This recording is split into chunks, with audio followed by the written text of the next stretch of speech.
This is the Swole as a Service Chestmaxxer challenge. Today we're going to be working out with Liam Fedus, co-creator of ChatGPT and who is now building Periodic Labs. So Liam, you were the co-creator of ChatGPT. So Liam, why hasn't AI cured every disease on Earth yet?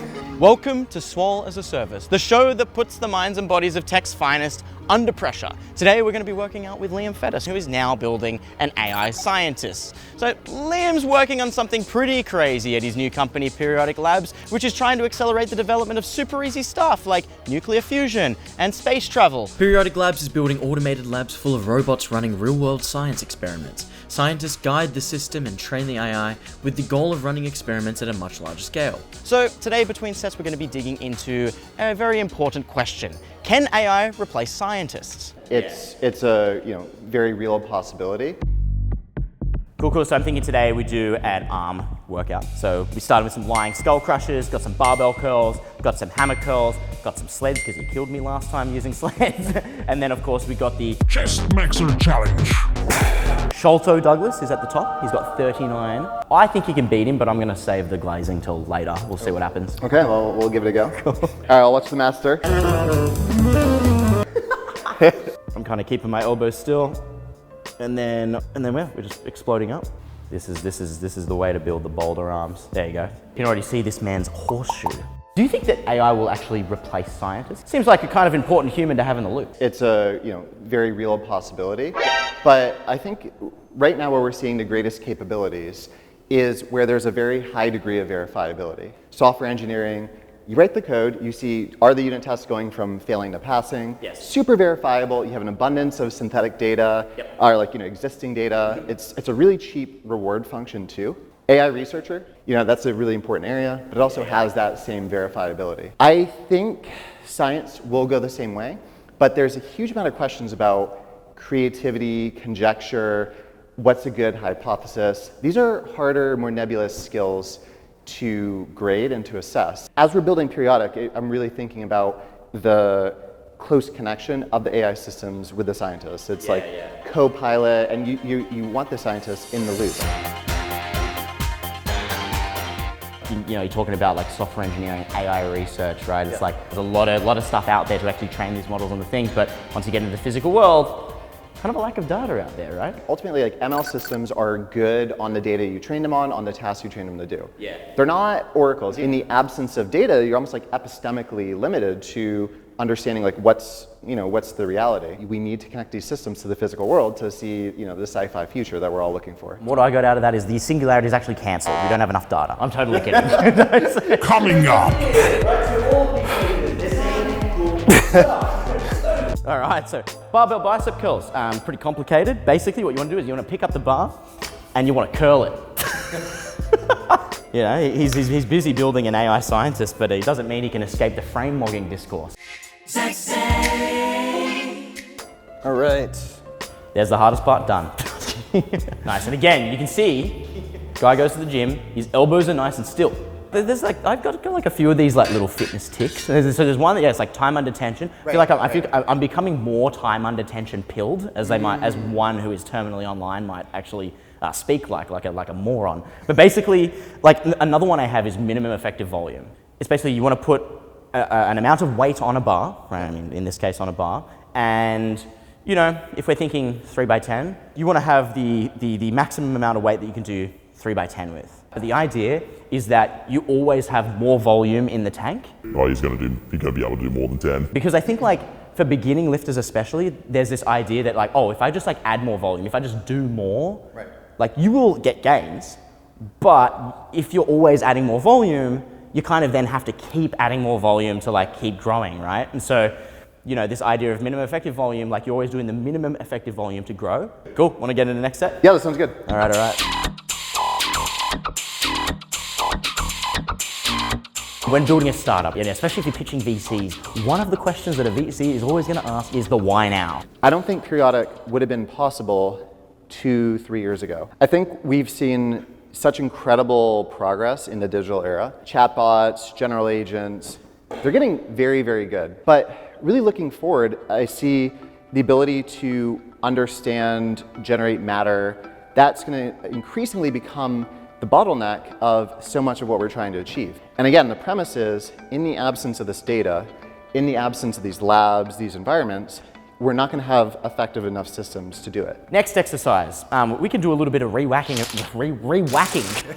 jeez, re-racking of the weights, because if you don't, you'll be a part of the permanent underclass. Next exercise, hammer curls. Kind of like the barbell curls.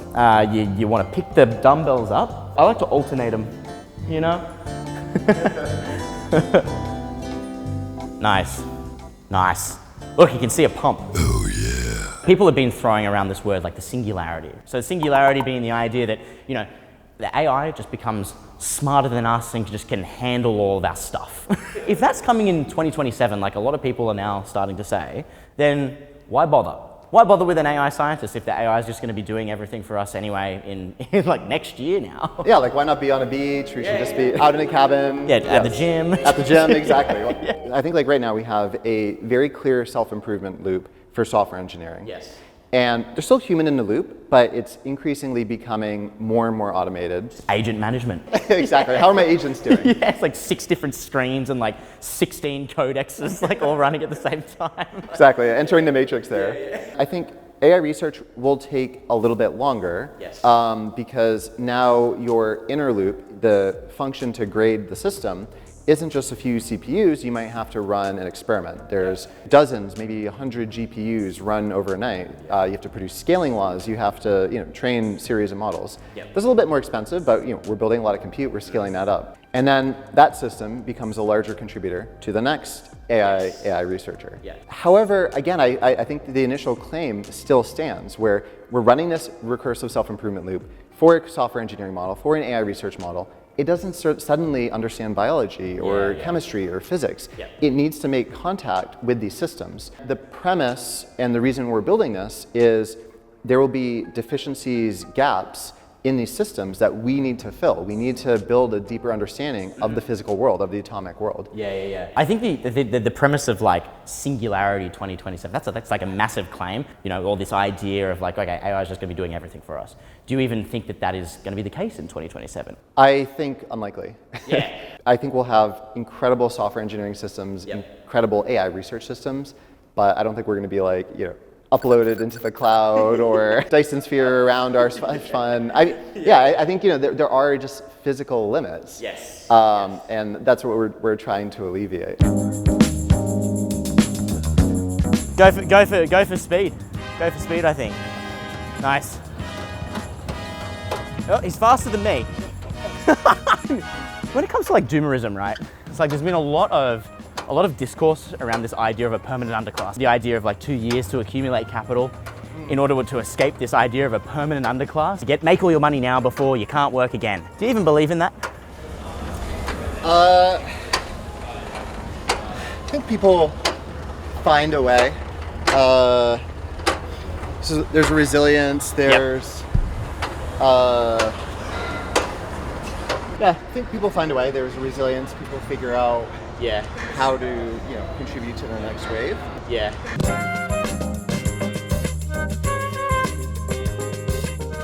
Okay, so this is the Swole as a Service Chestmaxxer challenge. This is the moment you've all been waiting for. Max push-ups in 60 seconds. Toto Douglas is on top with 39. Let's see how Liam does here.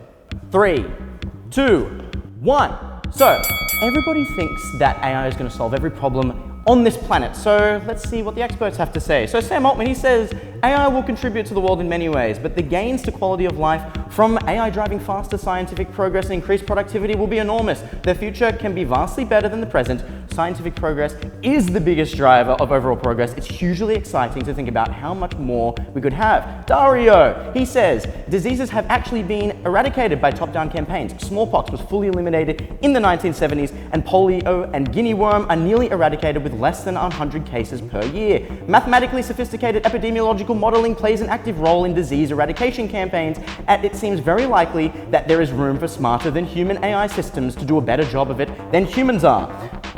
Demis, right, so founder of Google DeepMind, he says, I think some of the biggest problems that face us today as a society, whether that's climate or disease, will be helped by AI. Jensen, AI is the most powerful technology of all our time, science's greatest frontier, right? So all of these leaders, they're saying cool stuff. So Liam, Why hasn't AI cured every disease on Earth? You raise a great question. Just give us a little bit more time, and then I think we'll get there. Sure. I love how also he just stands up as if nothing has happened. You're meant to be gassed on the floor. So Liam, you just absolutely obliterated the leaderboard with a count of 76. Congratulations. Thank you, thank you. Okay. So, you got up very, very quickly, but I asked you a very, very important question. When do you see AI contributing, most, if not all the work to, say, curing a disease? Do you have a timeline of when it starts to contribute even more to curing diseases, perhaps? I mean, I think the next 5 to 10 years are going to be incredibly exciting. Cool. Yeah. I don't suggest that people work out until they puke. That's actually bad.